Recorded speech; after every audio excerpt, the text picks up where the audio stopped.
Hey guys, happy Thursday. I hope you're having a great day so far. It is finally starting to feel like spring. I walked outside to see if there was mail, and there wasn't, but it was really warm, and I don't even think I need my jacket that I'm wearing. Like, finally, right? But we do live in Cleveland, so we know that's not going to last more than a couple of days.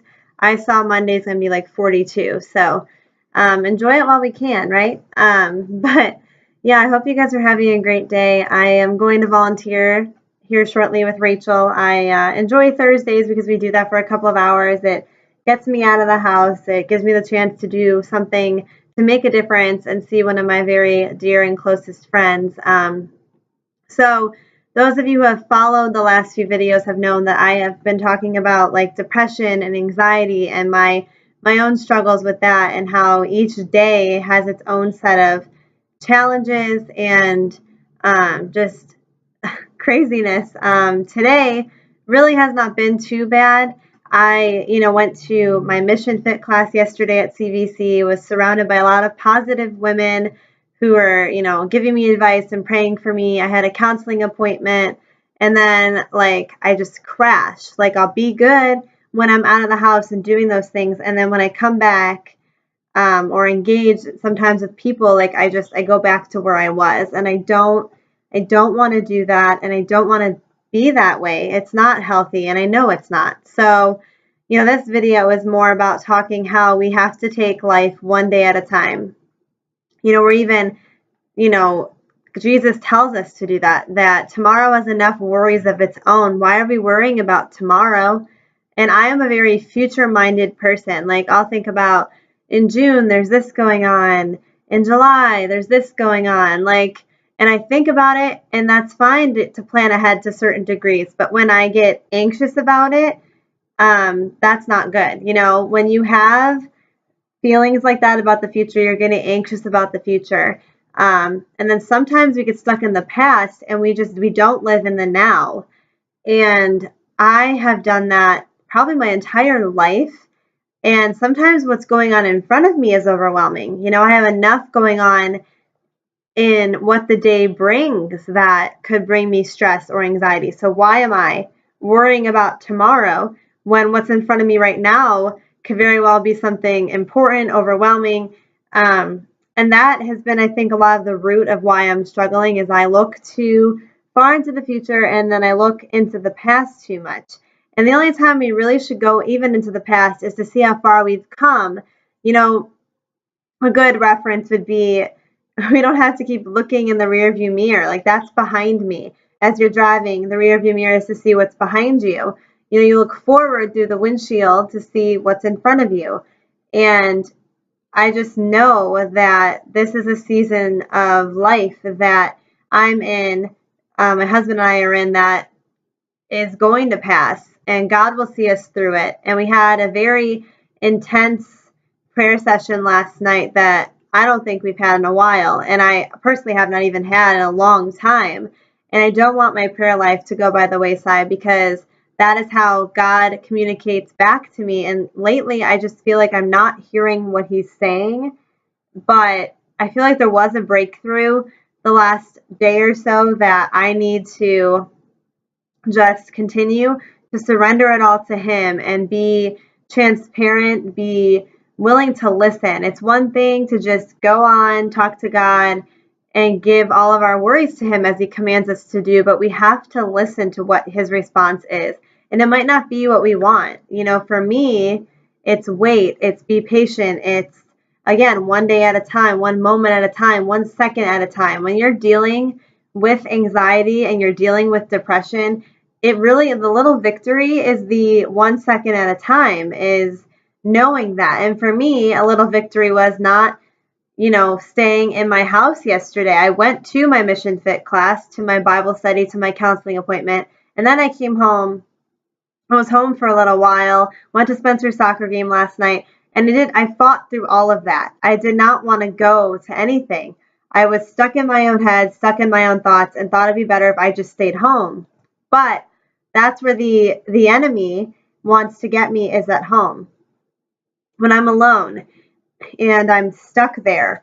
So it was a little victory for me to get out of the house, even today, to go volunteer, to go hang out with Rachel. And I'm in better spirits today, but I know that it's so simple because that's my weakness, is when I'm home, doing nothing, not being productive. And I made some dinner for Spencer and I for either later on tonight or tomorrow. I have done quite a few things that I could say I've been productive, but for those of you who stay home or are unemployed or are home more often, like, you can relate to that. It happens a lot more because of that season of my life that I'm in. And I still definitely do aspire to be a stay-at-home mom someday. And I know God could be preparing me for that and wanting me to get through this barrier that I have, because I do want to do that and still be able to make an income from home if that's part of God's plan for me. But right now we don't have children yet. So I'm praying on what God wants me to do, if he wants me to go back to work or not, and to open the right door at the right time. So, I really appreciate you guys and all of your kind words that you have said to me over the last few days. It's been rough. It's been a whirlwind. It's been a tornado, craziness. But I know that God is in there in the middle, because in the eye of the storm, he remains in control. In the middle of the war, he calms my soul. And I say that song a lot in these videos, and it's by Ryan Stevenson. I definitely recommend looking up Eye of the Storm. It's helped me a ton.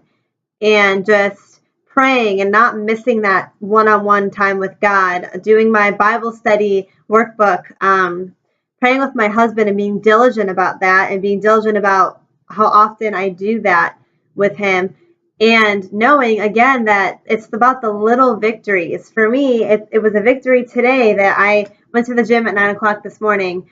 I feel like I'm not seeing progress, but it's like we're our own worst critic, our own worst enemy, and we can't compare ourselves to society standards that I mentioned in my last video about insecurity. Society, wants us to look like Kim Kardashian and look like all of those supermodel. First of all, no.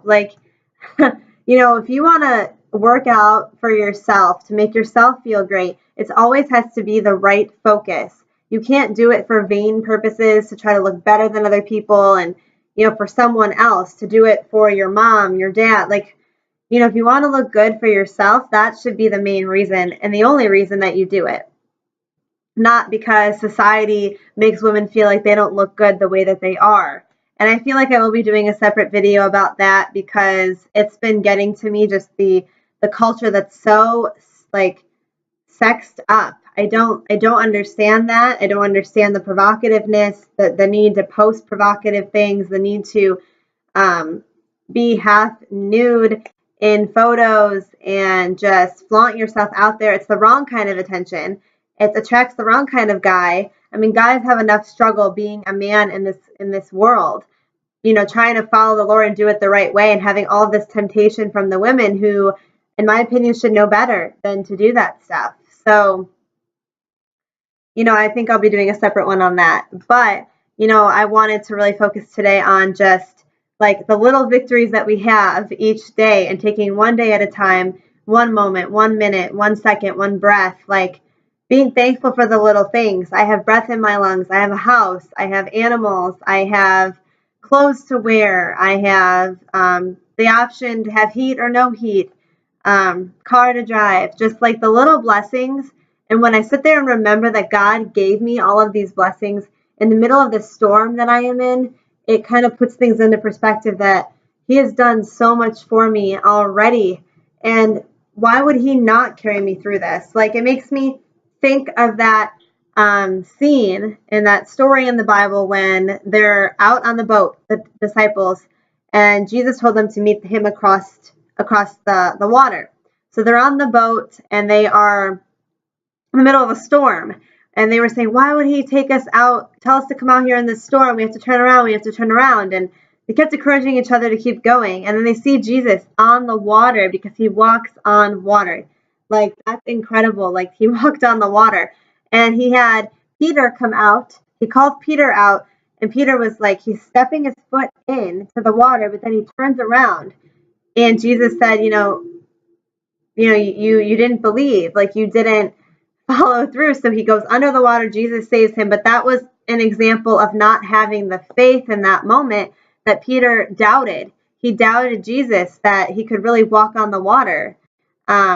Just a huge, significant moment in the Bible, and something I go back to in these moments, that he is calling me to walk towards him like footprints in the sand. He is carrying me in those moments I can't carry myself. So I hope this encourages you guys to stay blessed and remember your blessings one day at a time, and just the little victories that you can celebrate. I celebrated my little victory going to the gym this morning, and my victory of going out of the house for 5 or 6 hours yesterday afternoon. And I may spend more time here than I want to, but that's my choice. I need to start to do things to get my mind where it needs to be. So thank you for your support and encouragement. Thank you for your kind words. I hope this inspires you. Click the little bell next to the subscribe button so you get notified when I post new videos. And please subscribe to my channel as well. I plan to continue to do these videos. It's a platform, it's a ministry, and I'm stepping into the enemy's territory, and he doesn't like it. But guess what? He's not battling me. I'm going into battle with him with my full armor, and I'm ready to fight, and I'm ready to fight with God by my side, because with God by my side, I can do all things, like Philippians 4:13, through Christ who strengthens me. So bring it on. Bring it on, devil. Seriously, I cannot fear anyone or anything but God, and that has been my mantra to myself this last few months. So have a great day, guys. I will be doing another video probably sometime over the weekend, and I look forward to talking with you then. All right.